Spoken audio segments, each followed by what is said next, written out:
Awal kita punya usaha ini banyak warga, sebagian teman-teman sebaya saya waktu itu banyak yang mencibir. Mereka juga nggak percaya.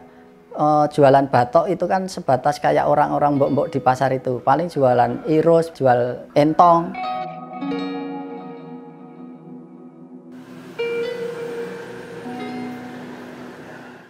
Terima kasih kepada Punca Media. Mari berwirausaha, ciptakan peluang usahamu sendiri.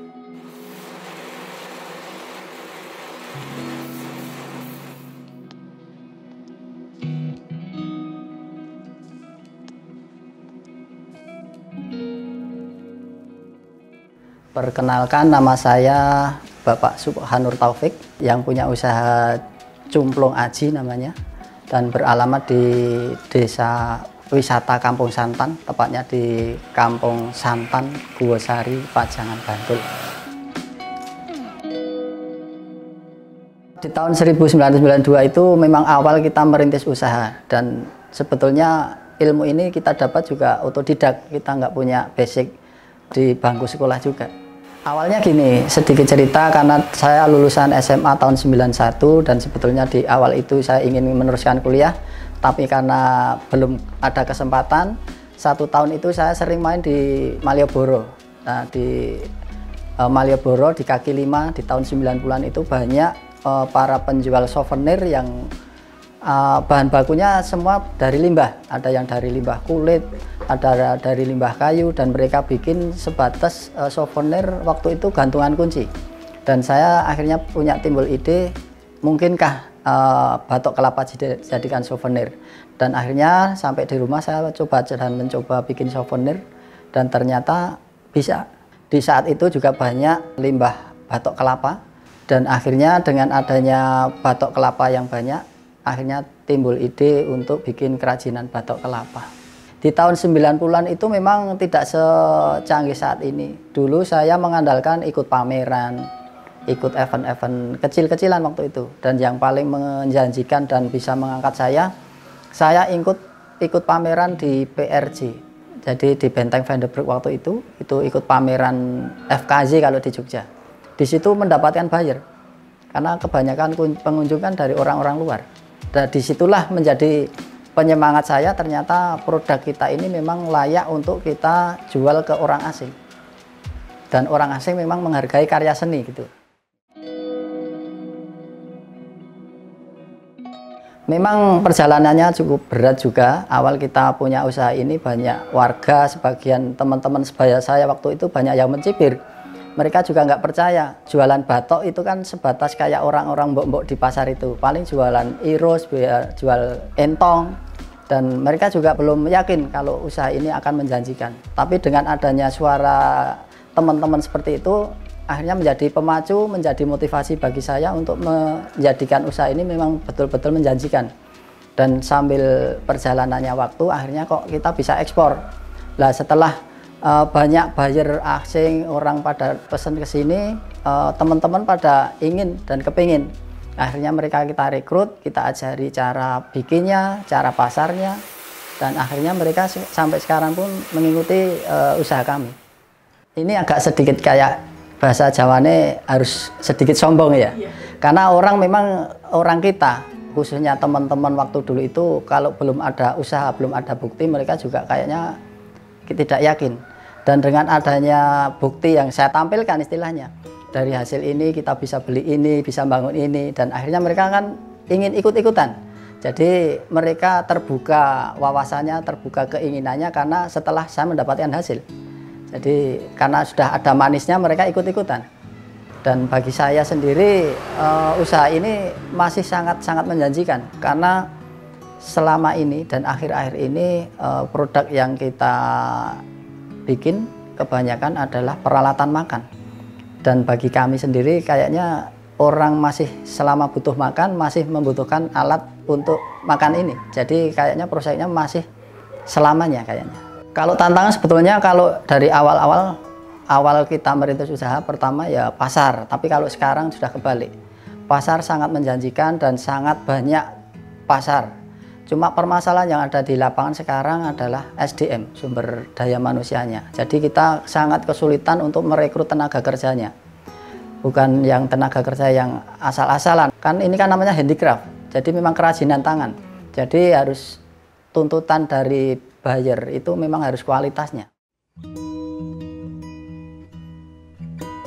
Karena dengan pengalaman, dulu sebelum kita kenal dengan buyer-buyer asing yang begitu banyak, itu kita memang kayak mengikuti nafsu. Setiap mereka minta berapapun kita turuti. Tapi di pertengahan jalan produksi kita kewalahan untuk membuat produk yang kualitasnya hampir sama.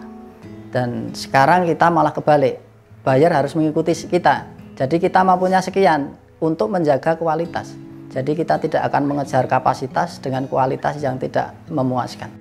Kalau bahan baku kita memang nggak memikirkan istilahnya skupnya lokal. Kita memikirkannya secara luas adalah Indonesia. Karena Indonesia terkenal dengan pulau kelapanya. Jadi kita punya link di seluruh pulau yang punya hasil kelapanya.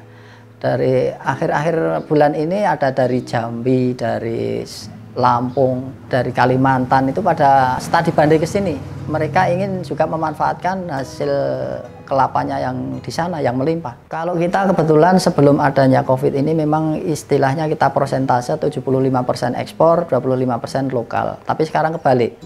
Jadi karena baru kemarin ada Covid dan sekarang juga Covid belum begitu hilang, itu pasarnya lewat online. Dan kita masih punya satu buyer ke Jepang.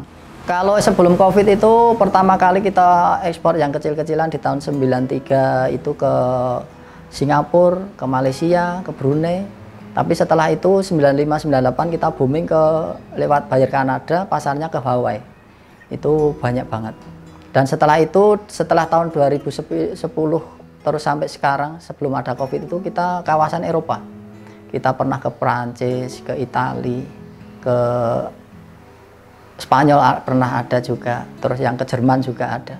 Kalau yang kita rasakan adalah ke Hawaii, itu 30.000 piece, itu yang paling banyak. Dan ke Spanyol juga, tapi karena barangnya kan kecil, gesper sarung pantai, itu sekali kirim 20.000, tapi kan per bulan itu. Selama ini karena kita memang bukan ekspor sendiri ya, jadi kita dari tadi awal kita memang fokusnya ke produksi. Setiap buyer datang ke sini itu selalu kita ajak kerjasama, bukan mereka asal punya uang terus beli, terus mereka bawa nanti kita kirim. Jadi kita kerjasamanya dalam bentuk gini, kita siap diproduksi, nanti bagian packaging mereka, istilahnya menyuruh orang yang ahli di bidangnya, kontainer juga ahlinya. Jadi selama ini kita aman-aman saja. Karena kita memang dalam usaha ini mencari yang aman, yang nyaman. Bagi saya sendiri itu tidak saya tanamkan teman yang sama-sama produk di dunia ini sama itu bukan pesaing, tapi itu partner. Jadi saya merasa malah semakin banyak pengrajin batok, saya semakin seneng. Karena saya memang berorientasi untuk pasar itu selalu ekspor.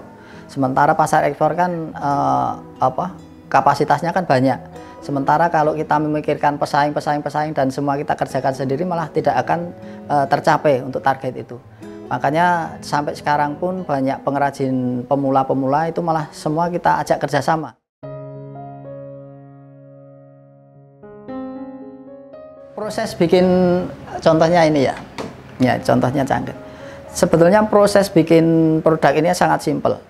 Istilahnya setiap tahap itu memerlukan 3-4 kali proses. Contohnya ngamplas luar ini 3 kali tahap dengan amplas kasar, setengah halus, terus halus. Terus yang 4 nanti finishing. Itu di setiap proses luar maupun dalam sama.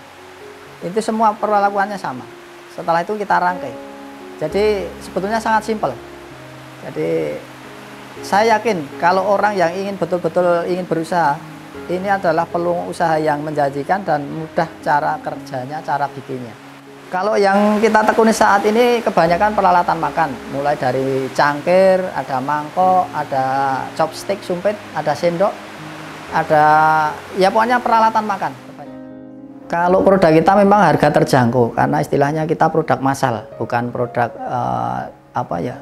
kayak orang biasa bikin produk yang art seni, betul-betul murni seni, karya seni. Kalau kita kan produk massal, jadi kita untuk yang saat ini kita jual itu harga itu kisaran 10 ribuan. Iya, jadi mangkok ya 10.000, cangkir 10.000 itu harga retail. Tapi kalau untuk yang mau mereka penjual lagi terserah mereka. Kalau omset, kalau yang dulu memang banyak, tapi setelah adanya COVID ini kita nggak berani ngomong yang besar-besar karena memang keadaan semua merasakan, tapi yang kita sangat bersyukur masih bisa berjalan dan karyawan masih bisa utuh, tidak kita keluarkan. Ya kisaran 5 sampai berapa ya? 15 jutaan paling mungkin kalau sekarang. Kalau untuk kerugian itu kita rasakan di tahun 2006 waktu gempa bumi. Itu kebetulan kita punya agenda kirim kontainer ke Serbia karena orang Serbia datang ke sini dan kita memang udah langganan dengan teman kita Serbia itu. Di waktu kita ada bencana gempa bumi, kita sudah siap kontainer, sudah kita persiapan. Udah di gudang banyak, kena bencana itu. Waktu itulah yang menjadi pertama dan kita rasakan kunci sukses ya. Saya ada kunci sukses 3+1. Harus sabar, harus telaten, harus ulet, dan yang terakhir adalah tahan banting.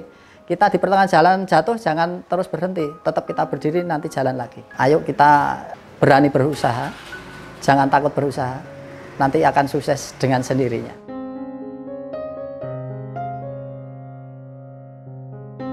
Terima kasih kepada Punca Media. Mari berwirausaha, ciptakan peluang usahamu sendiri.